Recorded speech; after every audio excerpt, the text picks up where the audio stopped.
Na mtazamaji, ni saa 7 juu ya alama saa za Afrika Mashariki, wakati wa kukufahamisha taarifa ambazo zimejiri kutoka maeneo mbalimbali katika kipindi hiki cha TV47 Matukio, ili uzidi kumakinika. Mtazamaji, kuna mengi ambayo tumekuandalia kutoka pembe zote humu nchini, kutoka kwa wanahabari wetu waliobobea katika masuala ya uandishi wa habari.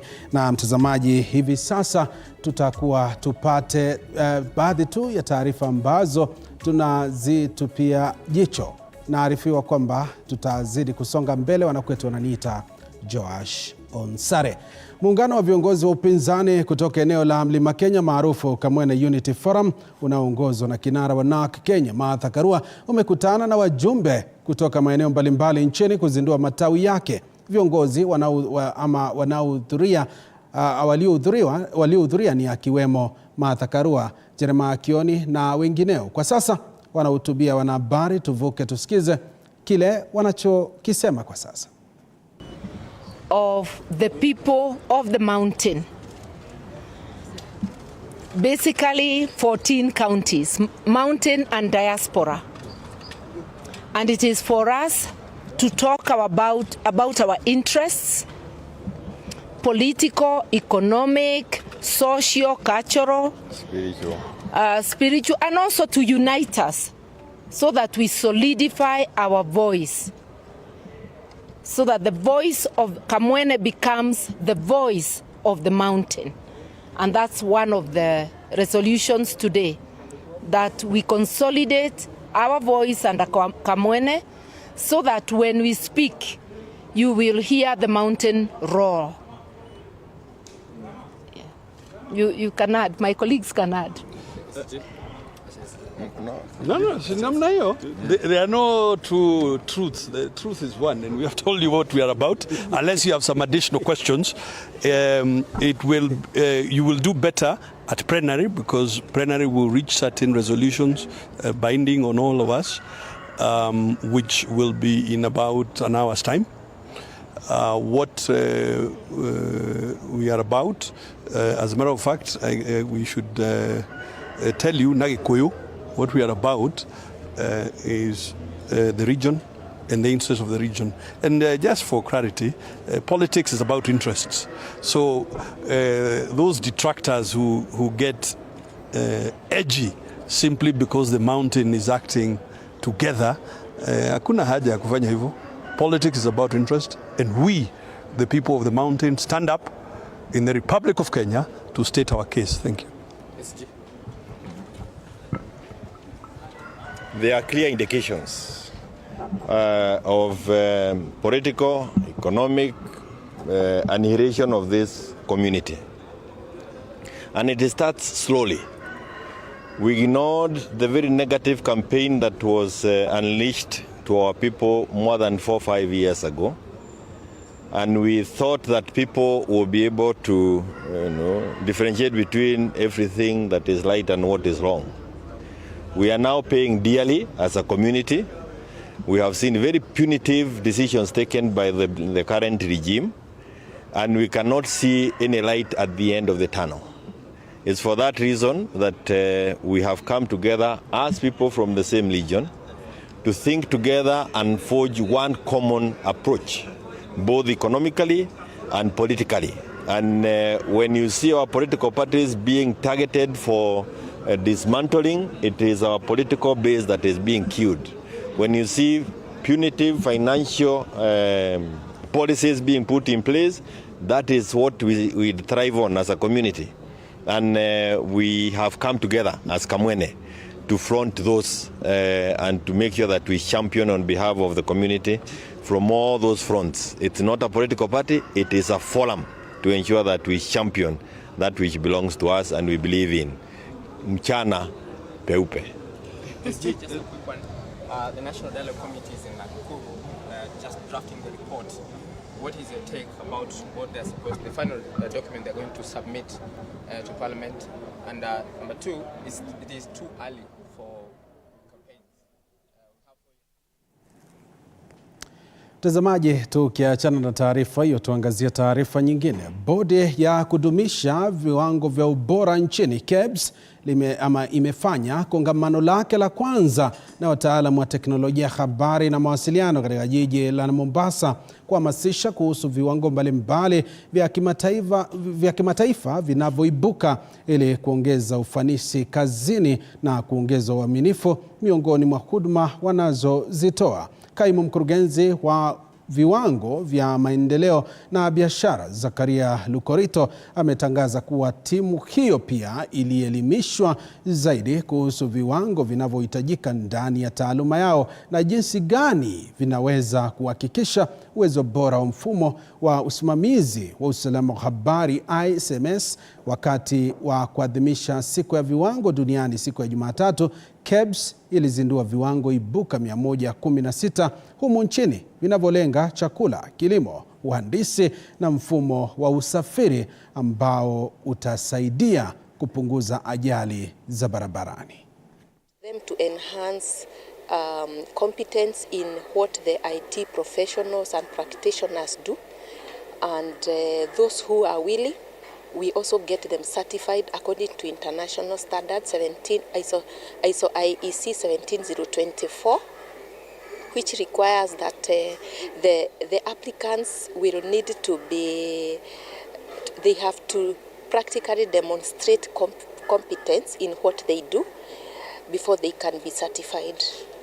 Therefore, for us, there are quite a number of other standards. There are standards for data analysis. There are standards for information security management systems. We are not delving into deep training, but we are creating an awareness of those applicable standards and giving them an overview in this conference. Then they can delve deep later on at their own time and understand the specifics in those standards. Among the 416 standards that we launched yesterday or unveiled yesterday cover other areas of SDGs. For example, we have standards for energy systems which also address issues of climate change. We have standards for chemicals addressing issues of pollution as well. We have standards for sanitation and water systems. Therefore, they cover quite a range of other SDGs that we are not focusing on specifically yesterday, but looking at the overall theme of the World Standards Day 2023, shared vision for a better world. And then these standards directly address some of the issues in line with the bottom-up economic transformation agenda. Mtazamaji, kwingineko washikadau katika sekta ya benki wanapendekeza masomo ya kidijitali kutoka umri mdogo ili kuwawezesha vijana kuwa na maarifa ya soko la ajira inayobadilika kila kuchapo. Mtazamaji, tunazidi kuangazia taarifa hiyo na Mary Wanjiru ambaye ni afisa mkuu wa fedha wa Ecobank anasema idadi ya watu nchini inakadiriwa kuongezeka mara 2 kufikia mwaka 2050 na njia kuu ya kuwapa vijana ajira itakuwa ya kidijitali haswa kwenye sekta ya benki.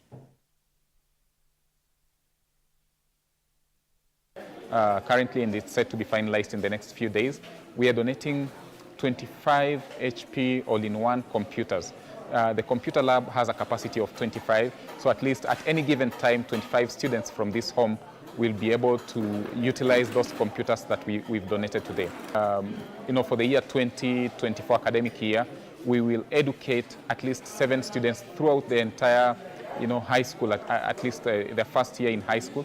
And then the following year, which is basically 2025, we'll also take in a good number.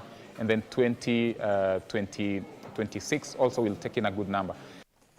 Mtazamaji, tuangazie mrundiko wa taka katika kaunti ya Tana River. Serikali ya kaunti ya Tana River imetakiwa kuwajibikia suala la uzoaji wa taka ili kuhakikishia wakazi wanaishi katika mazingira safi. Kulingana na seneta wa kaunti ya Tana River, Danson Buya Mungatana, mrundiko wa taka umekuwa kero kwa wakazi, akisema wazoaji wa taka hizo nao wamelalamikia kutolipwa kwa miezi kadhaa. Mungatana amehimiza gavana wa kaunti ya Tana River, Dado Godana, kuwajibikia tatizo hilo, vilevile kutumia fedha katika bajeti inavyostahili baada ya kubainika kwamba sehemu kubwa ya fedha imekuwa ikitumika katika safari. Plastiki zimekuwa nyingi na imekuwa ni aibu barabarani kwa hii kaunti ya Tana River.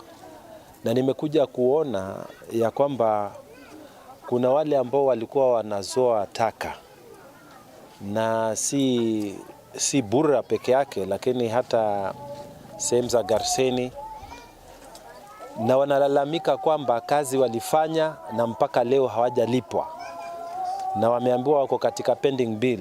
Vijana walijitolea wakafanya kazi, wakahakikishiwa kwamba watalipwa, na county government haijawalipa mpaka leo.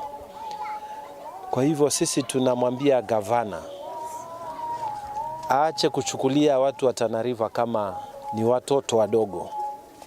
Watu wa Tana River wanataka services, na mimi ni kule nikipitisha pesa zikija huku chini, ni mamlaka yake kama governor apangie wananchi wapate haki zao. Lakini sasa unakuta plastiki, hata saa hii unaziona kando yangu, hizi zote ni takataka hizi. Kwa hivyo inatakikana tupate zile tanki kubwa za kuweka uchafu, na kutafutwe sehemu ya huu uchafu wakati unakusanywa unaenda unachomwa huko nje. Kunao uwezo Tana River County, na hili swala ni la Tana River County mzima. Tungepata hizi mapipa ama tukapata hili gari la kuzoa taka, ni haki yetu hizi takataka zitupe. Kwingineko, waliokuwa wakazi kwenye eneo la Buxton, kaunti ya Mombasa, wamelalamika kwa kuondolewa ili kutoa nafasi ya ujenzi wa nyumba za bei nafuu. Wameendelea kulalamika kwani hata baada ya awamu ya kwanza ya mradi huo kukamilika, hawajapokezwa nyumba zao, ilhali mwekezaji tayari ameuza baadhi ya nyumba hizo. Baadhi ya wakazi hao wakiungana na shirika la kutetea haki za kibinadamu la Haki Afrika wamemsuta mwekezaji wa mradi huo kwa kukosa uwazi katika mpangilio wa kununua nyumba hizo, hususan kwa waliokuwa wenyeji wa eneo hilo miaka 7 iliyopita. Hata hivyo, wawekezaji wa mradi wa Buxton wameomba waasiriwa kujiandikisha nao upya ili kushirikishwa kwenye mpango mwingine wa malipo utakaobuniwa hivi karibuni. 584 people took possession of these units in Buxton. These people managed to get mortgages, or they had rich friends, but there was no opportunity for the people who lived in Buxton to access these houses. Tumetolewa pale tukaambiwa baada ya mwaka tutaregeshewa nyumba, na hatujaregeshewa, na nje sisi sasa twateseka na makodi. Mbona nyumba zetu wapa watu wengine sasa? Ama kwa kuwa ni matajiri, sisi ni maskini, twaonewa huku Kenya. Zile figa ambazo tulipatiwa tulisema si zetu, hizo nyumba si zetu, because ilikuwa na translate to 49,000 monthly. Ukiangalia wakazi wa Buxton ile rent kwa kilipa ni 3,600. Iweje sasa unamwambia mtu alipe 49,000, atatoka wapi? There has been no official communication from the county government, from the national government, and from the developer as to how the Buxton tenants and other informal settlers will be able to own the so-called affordable houses through TPS.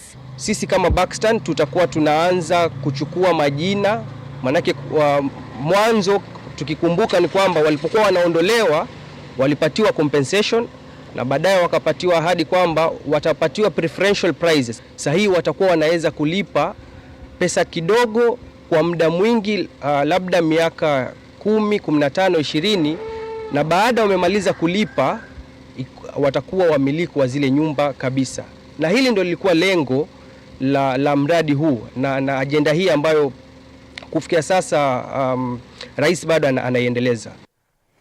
Tuelekea kwingine. Siku chache baada ya kampuni ya kusambaza maji katika kaunti ya Taita Taveta, TAVEVO, kupitia taarifa mpya, ukipenda kiwango kipya cha kulipisha watumiaji wa maji kaunti hiyo, sasa wakazi wa eneo la Sikujua, eneo bunge la Voi, wamelalamikia ada ya 75% wanayotarajia kutozwa kwa maji taka. Wakiongozwa na Michael Mwakazi, wameelezea hofu yao kutokana na taarifa hizo mpya ya kulipia ada hiyo, kwani ni kinyume na makubaliano ya hapo awali ambapo walikubali kulipia ada ya 10%. Hata hivyo, wametaka bodi kuu ya huduma za maji WASREB kuingilia kati kutatua mzozo kati ya kampuni ya TAVEVO na wananchi hao.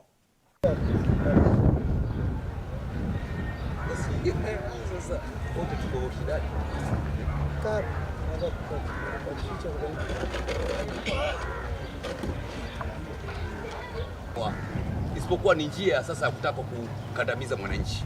We therefore urge WASREB, the Water Service Regulatory Board, to intervene and act as a mediator between Tavevo and Sikujua residents so that we can find a solution to unlocking the impasse that has clouded us for more than 3 years. It is imperative to note that we are not against paying tariff, but we had set it at 10%. Kwa kauli moja, wakazi wa Sikujua wamekataa ushuru wa 75% kwa maji taka kuongezwa kwa bili zetu za maji. Hakuna sewerage system katika Taita Taveta yote pasipokuwa hii moja. Na kwa hivyo Tavevo haiwezi kujivunia na hii peke yake. Wangejenga zingine mahali pengine.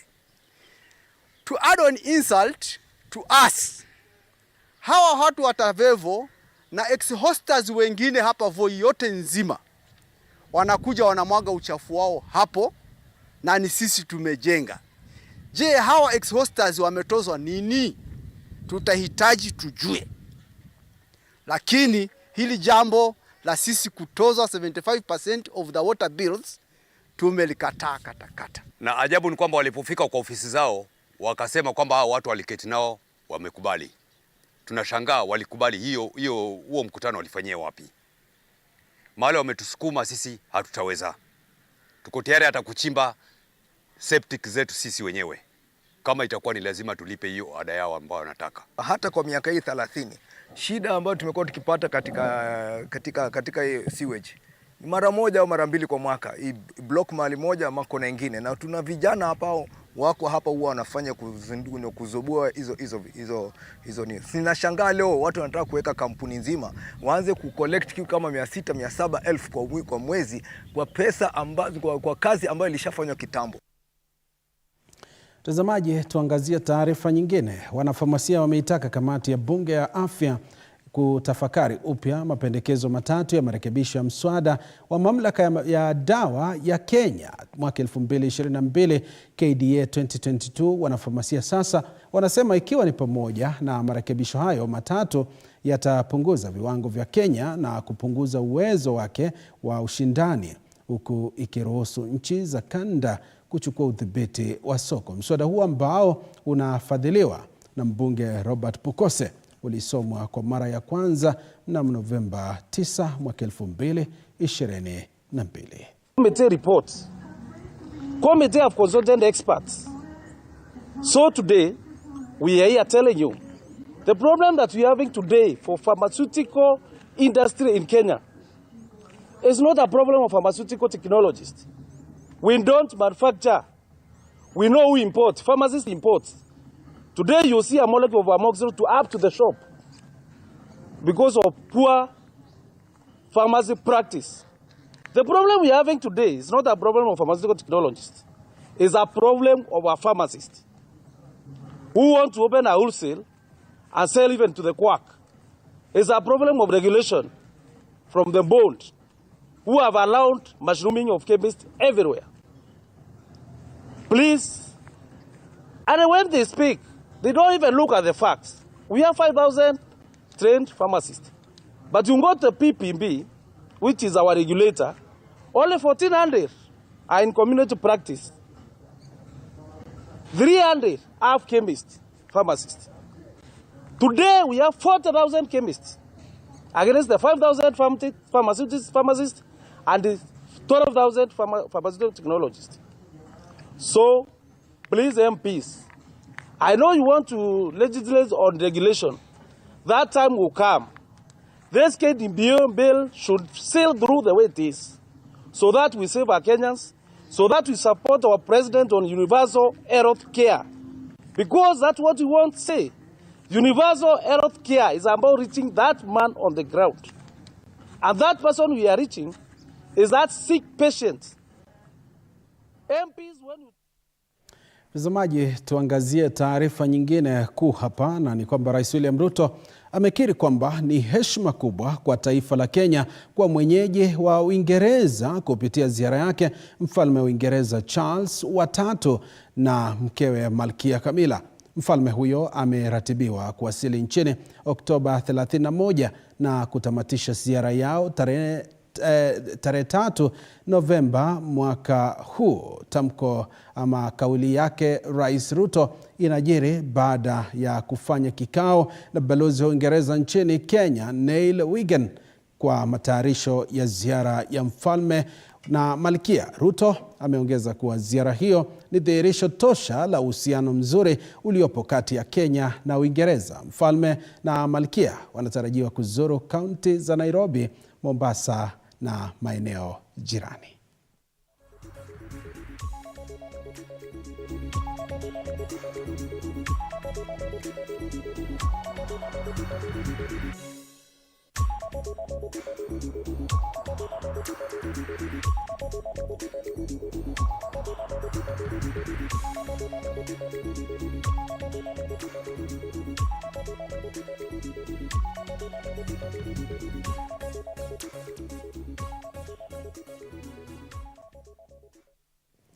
Mtazamaji, kikundi cha Carbon Purple kwa ushirikiano na Umoja Foundation Kenya, ambacho jukumu lake kuu ni kushughulikia kupunguza kiwango cha hewa chafu ama ukipenda hewa ya kaboni na kufikia mustakabali endelevu zaidi, leo wamezindua kampeni kubwa ya upandaji miti inayolenga shule tofauti katika kaunti ya Nyandarua kupitia kuwataka watoto wanaoenda shuleni kupanda angalau miche ya miti kila muhula. Akizungumza wakati wa zoezi la upanzi wa miti katika shule ya msingi ya Marimo ambapo zaidi ya miche 3,000 ilipandwa, Chege wa Maratu, mwana mazingira na kiongozi wa kikundi hicho, walisema kuwa ipo haja kwa serikali kubadili mbinu zake za kukabiliana na athari za mabadiliko ya tabia nchi. Na ni mimi patron wa a very active club inaitwa Environmental Club, ambayo tunafanya na tuna mentor wanafunzi kuhusu umuhimu wa kupanda miti, na mwaka huu tumeweza kupanda, leo tumefikisha miti 2,000 na tutaendelea na zaidi. So I think Marimo is one of the schools with very active environmental club, and I'm happy and I'm humbled kuwa na Mheshimiwa Maratu hapa ambaye anaendelea, na I think ataendelea kutusupport because our target is about 5,000 trees in about 2 years. Lakini iko mambo rahisi ingine ya kufanya. Tushinde hapa tukipelekana round. Sisi vijana wa Kenya mzima tumedecide kupanda miti. Watoto wa shule Kenya mzima wamedecide kupanda miti. Sababu climate change imetuaffect sisi wote na inatuaffect na itatumaliza mpaka hawa watoto. So it is very easy. His Excellency just give an executive order saying that January ikifika hivi, shule ikifunguliwa, whether is a private school ama ni college ama ni gani, zote shule as long as iko under serikali yako kwa hii Kenya, ipande miti Januari. Tunaweza shukuru Carbon Purple kwa vile wametusupport, na tunadhani wataendelea kutusupport.